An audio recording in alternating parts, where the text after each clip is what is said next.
In wealthy families, they teach their children something very different to what is taught in middle class and poorer families. And it's just how to interact with authority. The middle classes and poorer people are taught to fear authority. And it's industrial revolution thinking. You've got to fear the guy who runs the factory because he owns your life. And it goes like this. Let's take a practical example. You're taking your child to the dentist.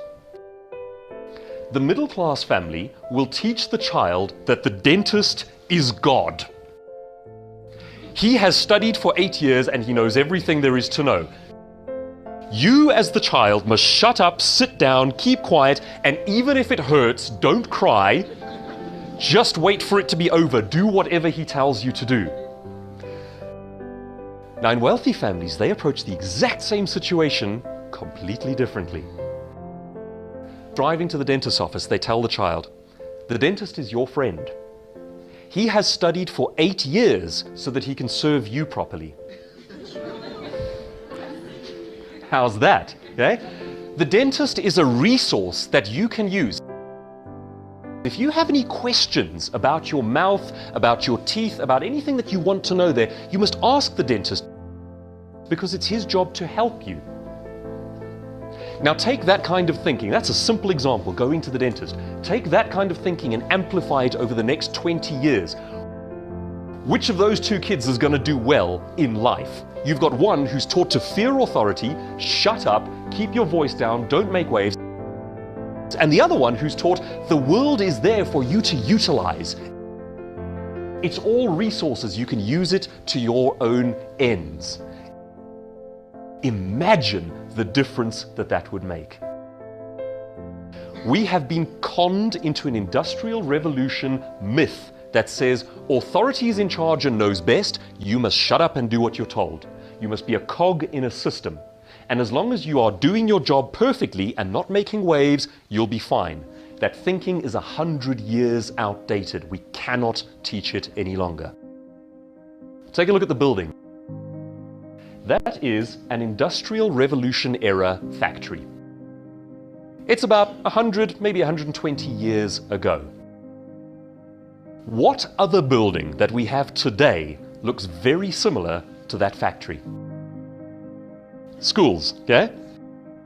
And here's an interesting one. Are run according to the Industrial Revolution age of thinking. Picture this for a second. You as a child are dropped off at school and you line up in neat lines and the foreman, I mean the teacher, blows the whistle or rings the bell, and in your neat lines you go to your workstation and you sit down. You sit down at your little workstation and you work for a number of hours. And then the foreman, I mean the teacher, blows the whistle, rings the bell, and you take out your little lunchbox and you can have some food. Then the whistle goes again, you go back into your workstation, you sit down. It is run according to an Industrial Revolution era factory. Why? Because we are training human beings to be cogs in a system. And we're still doing it. Okay? The point is just to say we have thinking that is invisible to us. We are trained to thought and we are culturalized to act in certain ways that no longer make sense in the modern economy. The old world thinking says, become a cog in a system, fit in, don't make waves, and if you're a perfect cog, you'll get your little bit of money at the end of the day and you can go home. That thinking will keep you poor.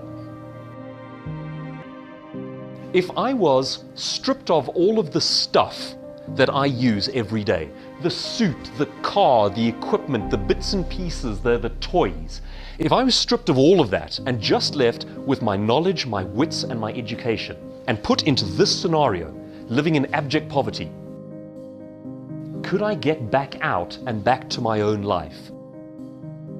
Yeah? Okay? Most of the people around this room are kind of saying yes. Now that's an interesting thought. Let's take that thought one step further.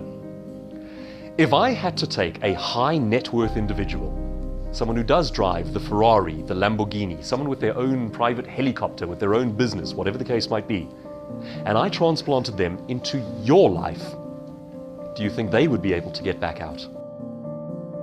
If we say yes to that, then what we're saying is the gap between where you are and where that person is up here. Isn't that a horrifying thought? But at the same time, it represents hope because it means it can be done.